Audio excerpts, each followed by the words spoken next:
Go. Well, 6 more rounds going.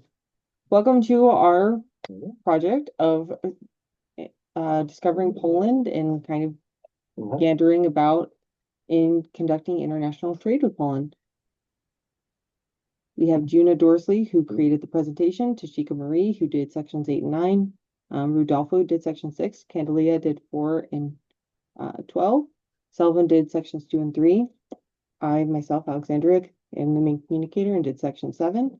Eva has been kind enough to do our paper and do sections 1 and 12, and then Michael did sections 10 and 11.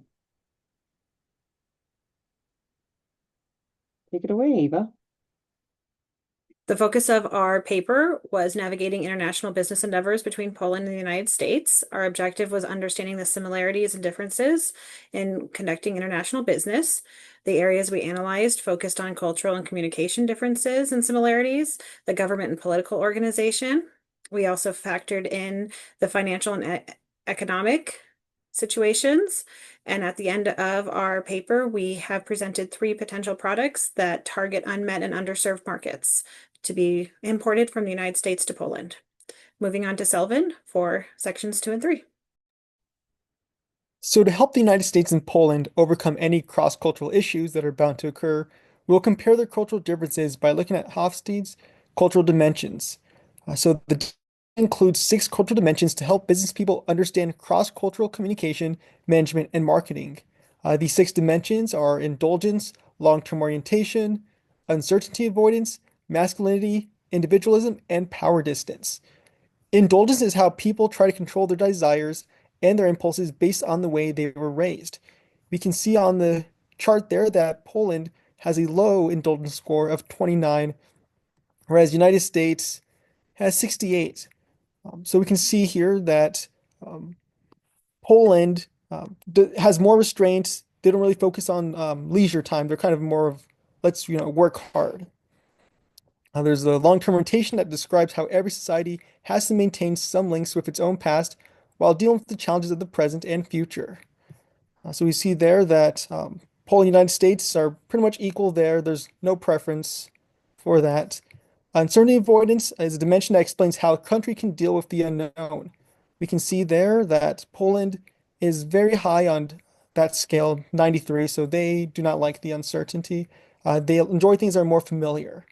Masculinity, also known as a motivation towards achievement and success, represents a preference in society for achievement, heroism, assertiveness, and material reward for success.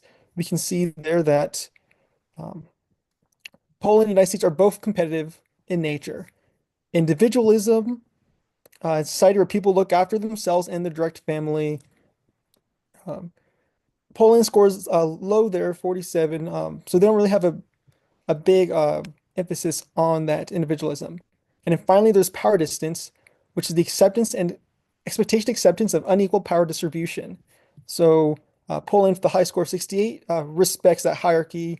The boss pretty much tells everyone what to do. Now we'll take a look at the next, the communication styles. So we can see that both countries are use low context communication, so they're both direct and clear.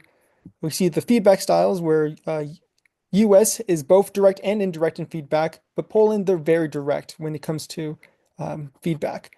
For disagreements, they both see disagreements as something positive. They are okay with confrontation because they know it will help the relationship grow. And then finally, we have the scheduling and time management. US, they're more linear in scheduling. However, Poland is very flexible, so that could pose some potential problems, but they can definitely work things out there. So now we'll go on with Eva in presenting bargaining strategies and tactics. This section was completed by Candalee, and she focused on the various bargaining techniques and strategies that we can utilize in negotiating contracts with Poland. The 3 styles that she researched and presented were a straightforward negotiation style and the pros and cons. She also addressed the ability to utilize pressure techniques that include transigence, making final and final and expiring offers, or nibbling. The last technique she presented was emotional techniques using attitudinal bargaining, sending dual messages, attempting the other party to feel guilty, and appealing to personal relationships or grimacing. She also addressed the impact of counter strategies and how to handle them in negotiations. Moving on to the next category of the government.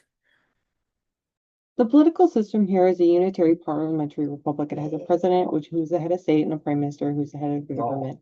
Recently flipped from conservative to liberal, and there has been a pressure from the European Union, who they are in a trade agreement with, to reform part of their judiciary system to enhance their stability. They've increased their regulatory cautions and created better business confidence, and they've have a greater alignment with the European Union to attract more investments in Poland. Moving on to section 6, Rudolfo, please.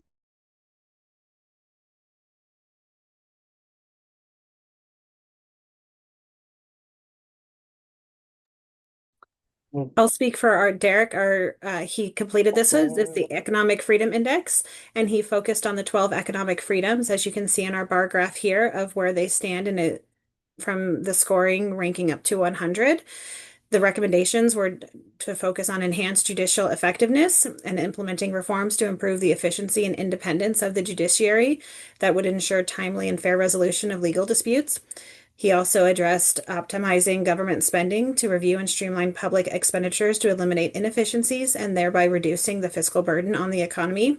And lastly, by addressing these areas, Poland can improve its economic freedom, thereby creating more favorable environment for business growth and investment. Key insights on starting a business in Poland. Registration process takes about 6 weeks. Notarization is the biggest cost, with each shareholder having to divulge what percentile they are investing and how much that is. Tax corrections are kind of a problem. They take a very long time, 18 weeks. The average OECD is 4 weeks. So a way to maybe counteract this is having to do monthly audits to reduce the errors. Contract enforcement, this is what we were talking about earlier, a little bit with the EU and requesting judiciary reforms, because the quality of effectiveness of their enforcing of contracts is 61%, which is not a good track record. Property registration also takes a really long time, being 135 days. So an idea for this is to consider maybe a digital shop before investing in permanent residence in the country to see if it's even worthwhile doing so. Must be there. Another thing that Poland has is important tariffs and free trade agreements.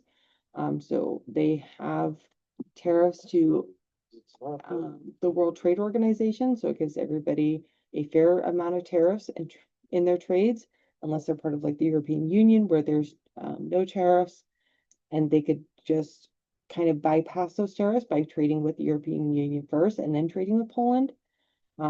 Food is around 8.3% tariff, and clothes are about 12 to 15%, but machines are very cheap, with being about 1 to 3%. Another thing with Poland is that it has a foreign direct trade investment. It helps businesses that want to invest, because there's an unmet and underserved economy in the fact that they need laborers to actually work. So opening a factory in Poland can be very helpful. And industries like tech or clean energy get more assistance. Poland also allows foreign companies to invest in Poland, but some of them have much stricter rules, like media and government or defense. They all have much stricter rules to abide by versus other factories. So Poland is a very good place to start a factory at. Michael, please take it away.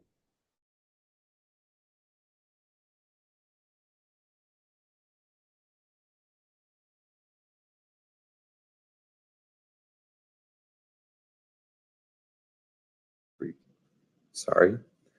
Current economic growth or conditions for Poland include the GDP. So it showed a steady growth from 2019 to 2023, which shows a robust economy, and it supports the entry of new premium products. And the growth rate has seen a negative growth in 2022 or 2020 due to COVID-19, followed by a recovery post 2020, and 2023 has seen a slowdown, suggesting possible uncertainties and cautious spending. Inflation spiked from 5.1 in 2021 to 14.4. So that's kind of raising the cost for businesses and the prices for consumers. But it did decline to 3.8 in 2024. So that stabilized cost and encouraged more spending. Interest rates spiked in 2021 to 2022, which kind of reduced non-essential spending for consumers, but that's declined in 2023 to 2024, which has improved the financial conditions for the market and new opportunities. So it's showing in 2024 that it's a favorable market for a new product.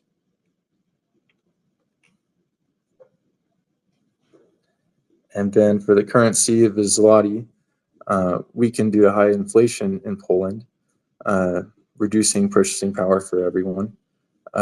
Conflicts like the Russia-Ukraine war kind of scared away investors, having the capital flee, and COVID-19 pandemic also disrupted the trade and consumer spending.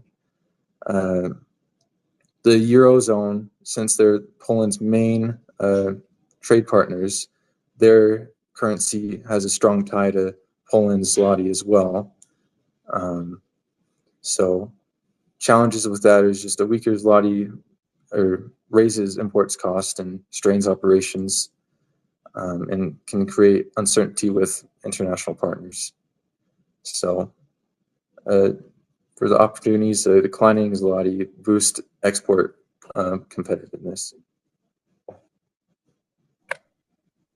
To wrap up our project, these are the 3 product ideas that we have presented for import into Poland. The first one was eco-friendly detergent pods. This is an underserved market as there are only 2 competitive companies that are more of in a niche versus widespread marketing. The second product is water pods. This is a biodegradable water packaging, and there is a market in Poland currently to focus on sustainability. There are some downsides to this, as it is something that needs to be refrigerated. So there is a shelf life on it, but there are very few competitors in this industry. So again, it is an underserved market that would be an ideal product for consumers. And the last product presented is boysenberry preserves and syrups.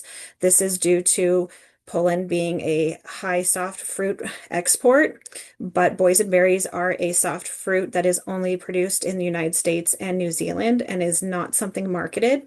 There has been a history of an interest in expanding their preserves and an interest, and you can see this with multiple competitors that sell preserves within Poland trying to do new blends, but boysenberry is one that is an unmet market. So there would be a potential to increase there. Thank you for taking the time for reviewing our report.